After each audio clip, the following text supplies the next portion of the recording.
Good afternoon, saxophones. This is Ryan, of course, and as your section leader, I just wanted to reach out and say hi to all of you today.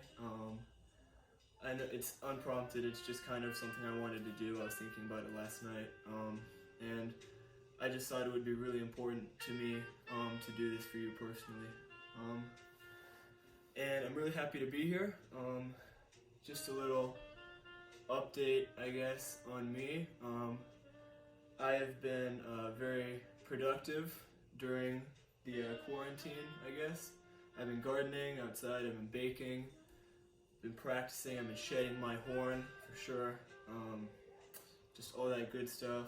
And I thought we could have a special session today where I would do something I haven't done in a while and make a original video. So as you can see next to me, I have the sax fingering tier list.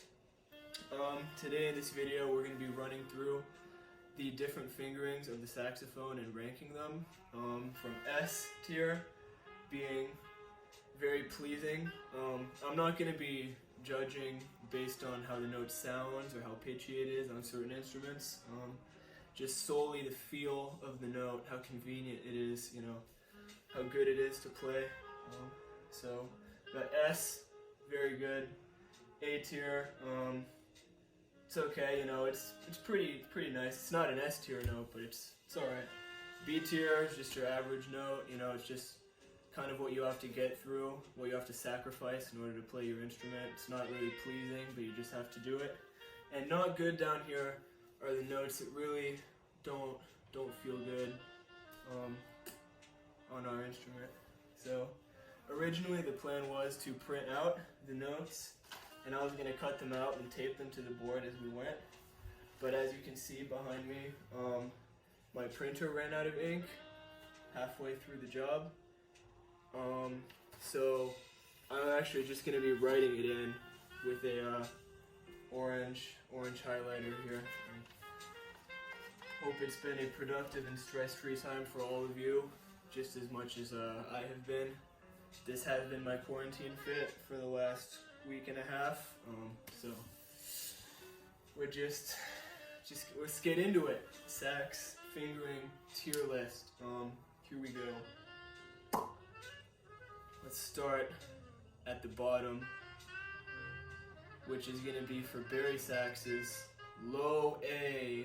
Low A is going to be our first note up today, and you know, low A is an interesting first note because if you've played bari sax, you know that, you know, it's not necessarily, you have to press down and apply a lot of force. That's kind of weird with the thumb, but there really is nothing more pleasing than doing, you know, closing off your entire horn and just letting it vibrate in your hands as you blow air through it. It's really like the defining feature of the bari sax. The rest of you guys, doesn't matter to you, but if you play bari sax, you know the pleasure of the low A. It's incredible. So I'm probably going to put low A as an A tier note. I have to, you know, it's where it belongs. Oh wow. Okay.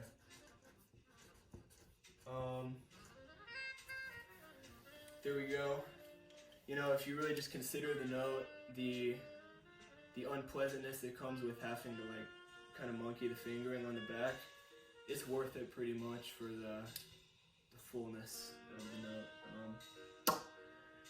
Next we have everyone's first note.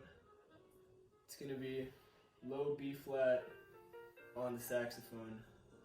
Low B flat is kind of the closest that the rest of us can do if we don't play bari to having that full note, but it's not really as pleasing as the low A, and it is a roller key to get there or to transition from there. And it's not awful, and the B flat scale is pretty cool. I know we said we weren't going to count music for it, but I don't know. I think low B flat is for sure worse than low A, but it's really not that bad. I'm gonna put it low A tier. It's not on par. I'll put it like down here or something.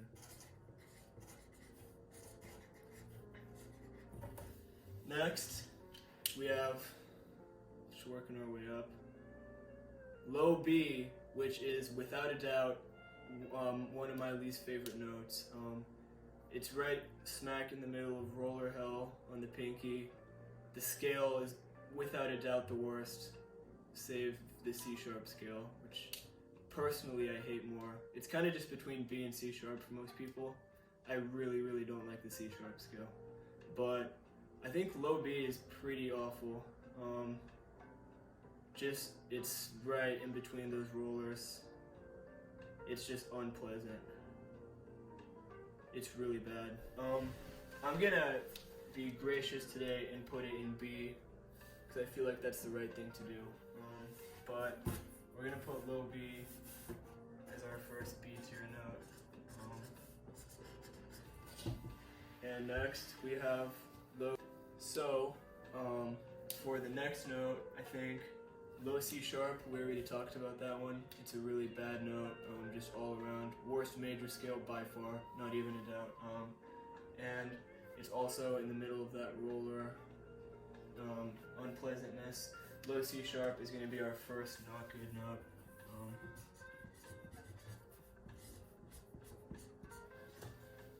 Next we have, C is below C sharp. Okay, so I messed that up, that's okay. C is actually one of my favorite notes, just personally, because you can get that ringing in the horn, but it's very simple, it's just straight down the line. You don't have to worry about anything over here with your pinky. It's just C, it's that faithful, lovely C. So C is gonna be our first S tier note. Beautiful note, low C. Major scale, no problem. C major scale, come on guys, it's great. Next would be low C sharp, which is above C, it's sharp, which is the worst note we have so far. What's next? D is a good note, solid major scale. It's nice. It's just a 3. There's nothing like too special about it. I think it's kind of pitchy on altos. No, we said we weren't gonna do sound. Just on feel alone, low D is solid. Low D can stay for the party. Low D is fine. D flat, D sharp, E flat, is also okay. It's kind of trying to be what C is with that other note on the pedals over here. But rolling from E flat to C is really disgusting. I think that's E flat's issue. I don't think it's C's. I think E flat is responsible for that. E flat is gonna be B tier. It's not bad, but I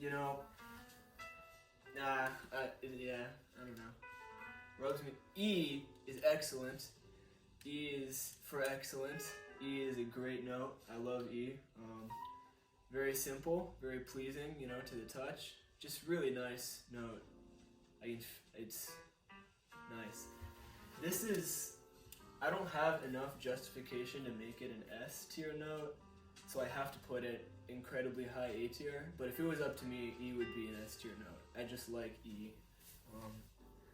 So low E is gonna be A tier, but I really do like low E. I do. Next we have F. F's alright. There's nothing special about it. Again, all these notes, especially on the bottom, the right hand 3, they're just notes, I don't care. F, whatever. B. Doesn't matter to me. I don't care. F sharp though. F sharp is tricky because the major scale I can play personally very well. I spent a long time shedding the F sharp major scale. and most people don't. So when we're playing it in band, I'll be like just like going off on the F sharp scale, and the people like around me can't play it. So there's something personally satisfying about F sharp. But well, I guess we have to talk about which F sharp then, right? Because there's the weird one where the chromatic F sharp. Then there's the one where you do the do-si-do on your fingers, middle F sharp. Middle F sharp can be A tier.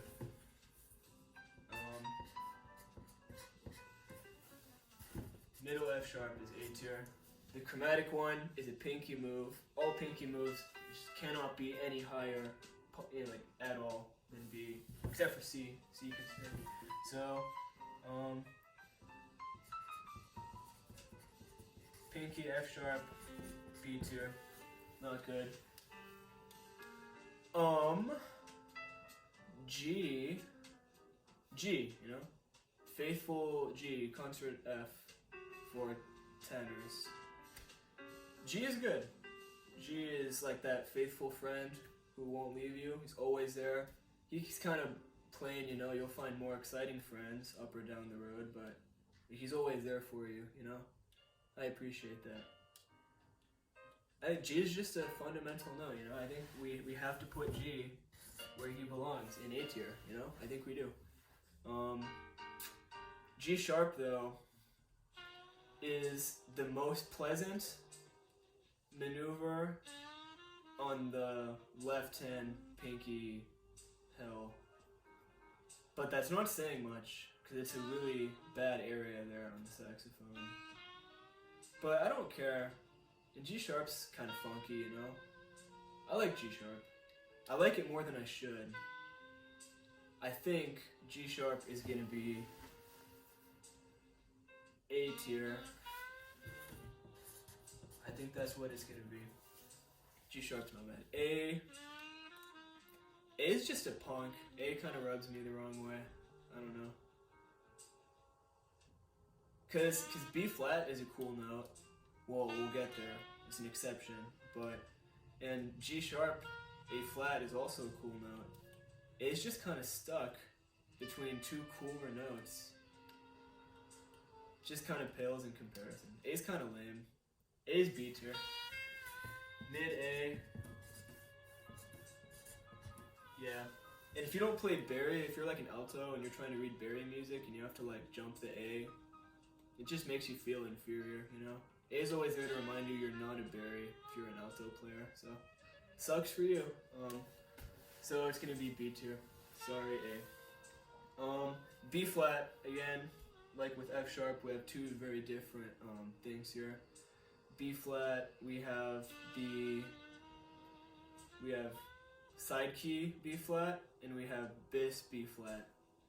Bis B flat sounds cooler, but you know, I don't like bis B flat as much as I do side B flat. There's just something fun about doing like the thing, you know. So bis B flat is gonna be very high. Side key B flat just feels good, you know. You're making A something better than it ever can be, right? With that one thing. Well, I can't put side key B flat above low A Barry. So okay, side key B flat is gonna be A tier, and bis B flat is gonna be as low A tier as I can possibly make it, because it's also not bad, but I just feel like it doesn't belong with these better notes, you know. B is okay. I don't know. B. Who cares? B tier. No one cares. C is also okay. I don't know. It's not as good for sure as low C, which is the only S tier note, may I remind you. It doesn't suck. I mean, I guess when you compare it to low C, it's just bad. Yeah. Middle C is gonna be A tier. I'm gonna regret that later because it's really a boring note, I think. It's like essential to a lot of stuff though, so. I don't know. C sharp. Who even is C sharp? Finger C sharp, right? Not even a note. It's literally not even a note. Oh, surprise. It's joining its brother down here. Once again, noticing a trend here. This is not C sharp slander, it's just the facts of life. It's just what it is. C sharp is objectively a bad note. It's when, doesn't even have a fingering, and then when you do finger it, it proves to be the worst note on your horn. So, it's just, I can't hate C sharp enough. I really can't. Middle, D, and even worse. Wait, actually, never mind. I'm getting it mixed up. The D you can finger with C in the side key is not good either, because that note basically is irrelevant unless you're playing like 3 furling etudes that have that fingering you need. It was born out of necessity. It's not pleasurable at all for me. So D, side key D, no good. Get away from me. Sorry my handwriting's bad. I haven't really written like by hand in what, like a month and a half. When did school end? I don't know what the days are anymore. Like I wake up and it doesn't matter. Like is it Thursday? Is it Sunday? I don't care. It's just one stream of consciousness, you know? And I wake up and every day is the same and it's like, what am I doing? So that's why I'm here making this video for all my saxophone friends. Normal D, pitchy, but it's okay. Where'd I put low D? Low D? Okay, it has to be worse because it's just pitchier. So it's gonna be a B tier. Middle, E flat. I mean, it's kind of the same fingerings from this point on, right? Up the horn. It really is. Yeah. Well, high C sharp, high C sharp. I actually personally like the sound of it, which is surprising, you say, right? But I might have to put high C sharp in B tier. That's going to be the only change on the octave because they all kind of sound the same to me. Besides that note, right? Huh. Okay. Side key D. Well, you know, high D. Out of the highs, it's okay. Yeah. High D is gonna go in B tier. High E flat is horrible. Get away from me. High E flat. High E is even worse, actually. Okay. And then high F is redeemable just because it's like the highest note most of us can play, but it doesn't make it a good note. So high F is going to go in here too. Worse than high D, may I remind you. So what we've got here are some specialty notes, which are notes that aren't traditionally on the horn, but you might have heard elsewhere from other musicians. The fingering is hard to describe, but there's still notes that can be made. So, knee, low A on alto and tenor. The fingering for that's a whole body thing. It's a good workout, and it is innovation. You know, it doesn't work like most of the time, but I respect the effort. So, knee, low A is going to be A tier because I respect it. Low A tier. It's not good. It doesn't really make the note most of the time. It's just kind of amusing to see people. Leo P bite reed notes are going to be B tier. What do I even call those? Leo P high notes. Basically, any altissimo that extends above the natural range that you get by like digging your teeth into the reed is not good. Doesn't sound good. Like, you think it sounds cool because you're like, oh my god, I didn't know a bari sax could play that high. But it's really not musical, or it's a party trick, you know. It's not really, doesn't hold any substance or musical gravity. It's just there.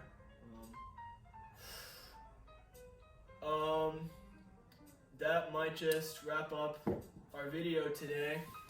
So that is going to conclude our sax fingering tier list. It was a pleasure to be here with you today. If you have any questions about this video, please feel free to leave it in the comments if you have any concerns, or if you want to argue with my my evaluation here. You're free to go to the comments, dislike the video, yeah, do all that stuff. It is a troubling time for all of us, and I hope that I could have brought some happiness to your day or your week or your weekend. I've kind of lost my grasp on linear time. I don't really know what day it is at the time I'm recording this, or what time it is. So it's good. Life is going right now, and I'm glad I could be here with you guys. This is going to be Ryan Madden with the Sax Fingering Tier List, signing off. Stay safe and wash your hands, please.